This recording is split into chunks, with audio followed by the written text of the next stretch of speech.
class, my dear students.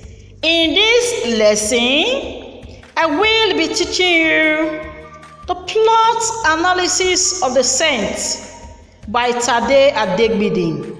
You may be wondering why the image of a chameleon.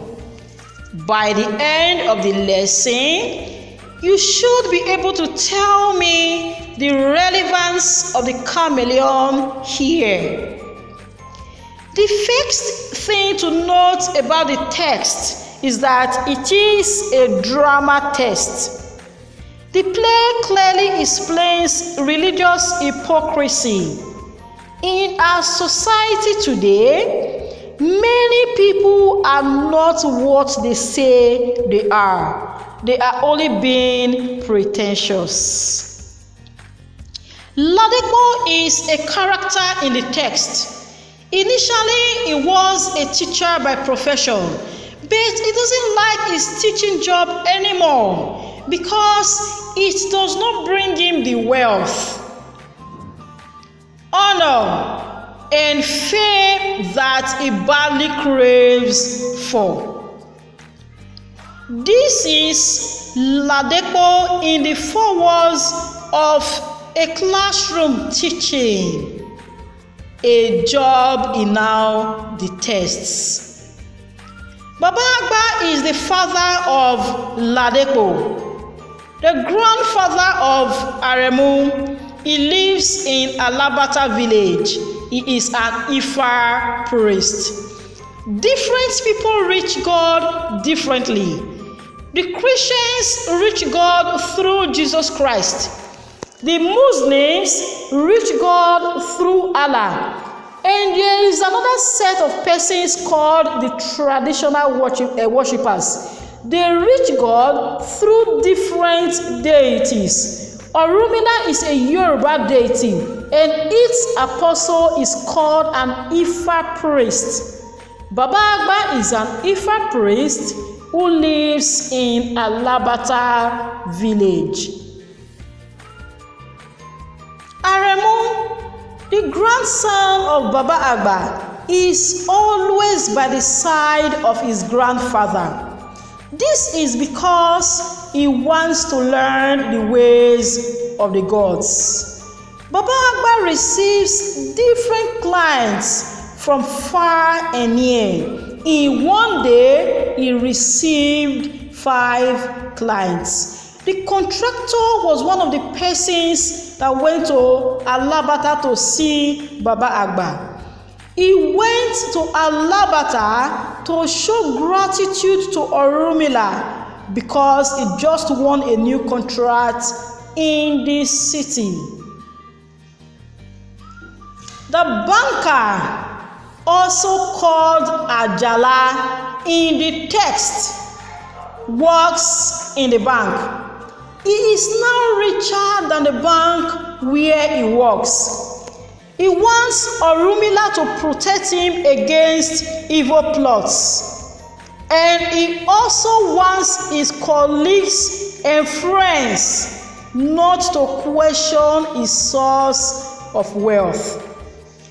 The widow is another person that went to Alabata to see Baba Agba. Her husband just died in a car accident. She wants Baba Agba to do something so that her late husband's relatives will forget about her after mourning her husband, and for them not to also ask for his belongings. The politician is another character that went to see Baba Agba.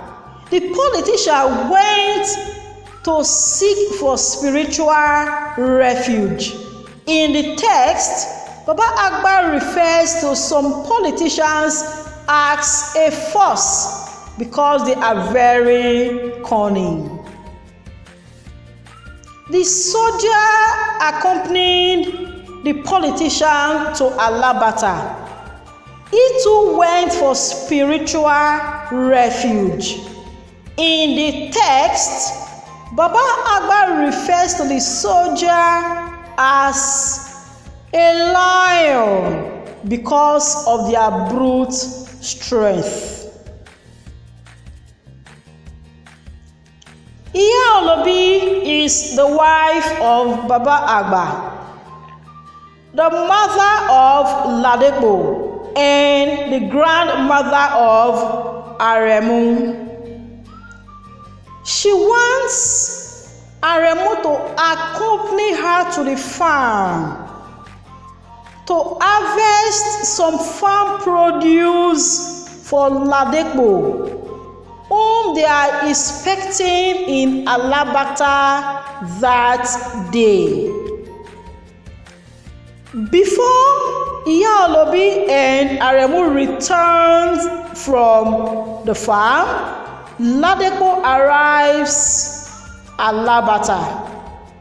He is in Alabata for two reasons. One, he has come to take Aremu to Ibadan for schooling. At this point in the text, Aremu is about 8 years old. The second reason why he is in Alabata is he has come to see his father, Baba Agba, to get spiritual powers, so that when he gets back to the city, he will be able to perform miracles, signs, and wonders. Baba Agba told Aremu in secrecy, "Let me tell you something. Ladepo, your father, cannot perform wonders in the city. He will heal people, and his name will be heard everywhere." I want you to take note of this portion of the text, because this is the first point where the reader gets to know the source of Ladepo's spiritual powers. Aremu arrives Ibadan with his father. His mother is Mope. The three of them all live in a one-room rented apartment. This is Mope, the mother of Aremu. Suddenly, out of the blues, Ladepo becomes very wealthy. Wealthy to the point that he was able to buy a new house. However, Aremu is not excited with this. Rather, he questions the source of his father's wealth, to the disappointment and annoyance of his father. This is Ladepo's church. He is now Pastor Ladepo. Ladepo wants Aremu to study religious studies and specialize in theology. Theology is a course that people who want to become pastors study. Ladepo wants Aremu to study this so he can take after him in ministry. But Aremu wants to study philosophy. He is quite stubborn. Ladepo sends Aremu to London to meet Reverend Ferguson to help him gain admission into the seminary. The seminary is a college training for priests. This is what the seminary looks like.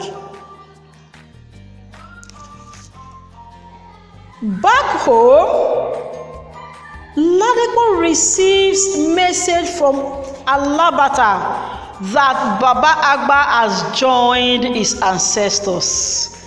Baba Agba is dead.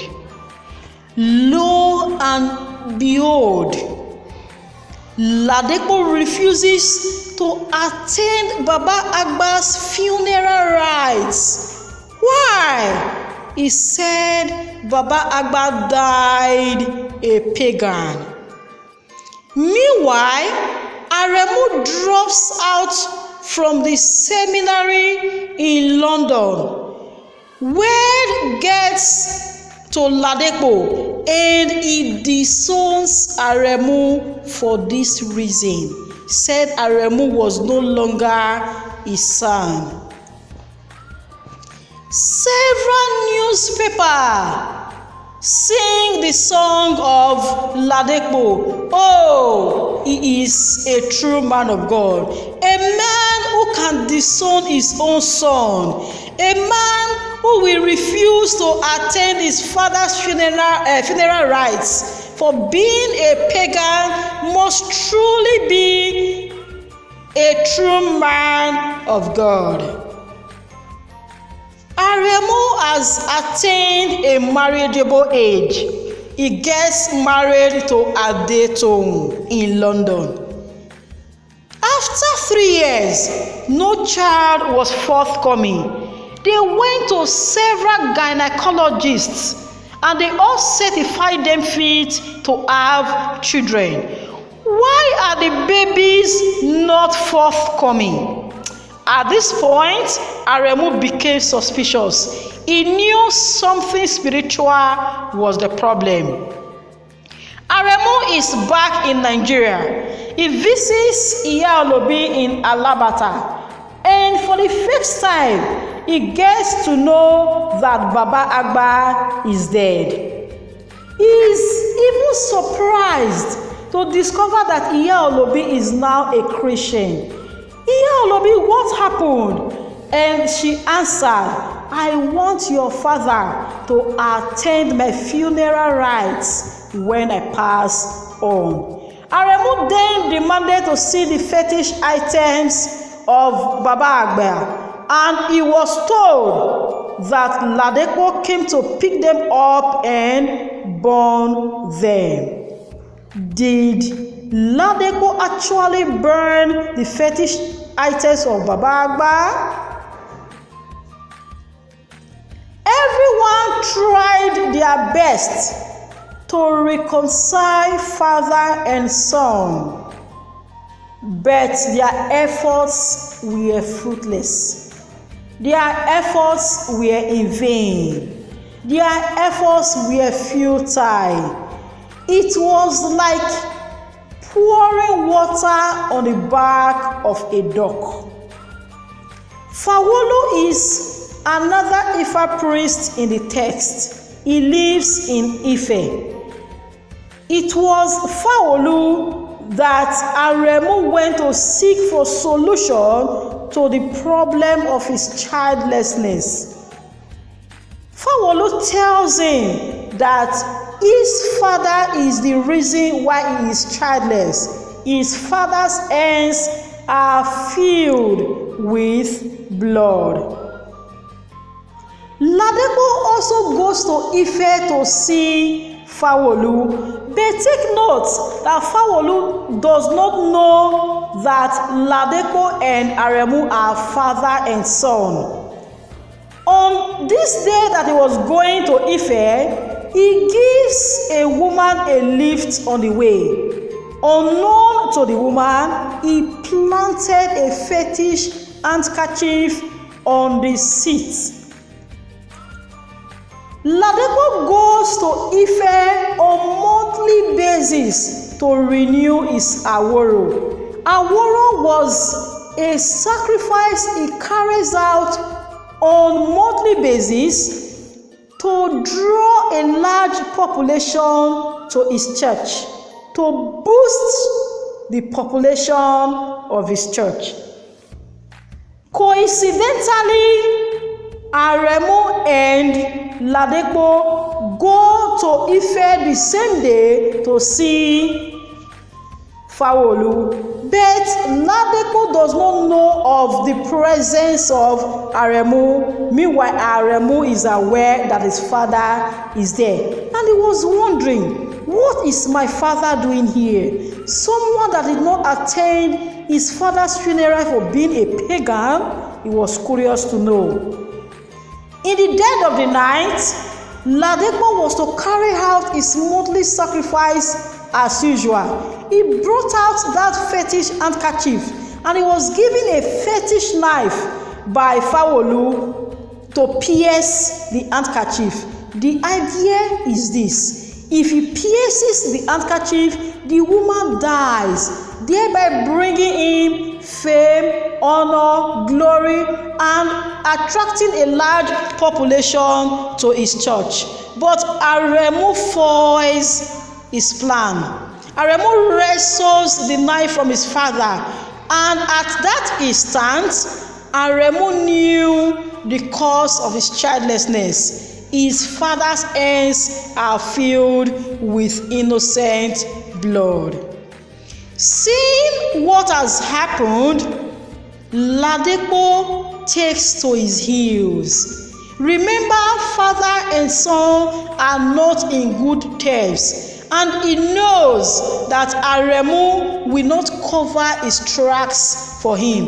Aremu will expose him to the world, and everyone sees him as a saint. He decided to put an end to it all. He deliberately drove into the Asejire dam. In other words, Ladepo committed suicide. Everyone, the world, saw what happened as an accident. Only 3 persons knew the truth. Before I bring the lesson to a close, let me ask you this question. Is Ladepo truly a saint? Alright, it is on this note that I bring the lesson to a close. Until I come your way again, goodbye for now.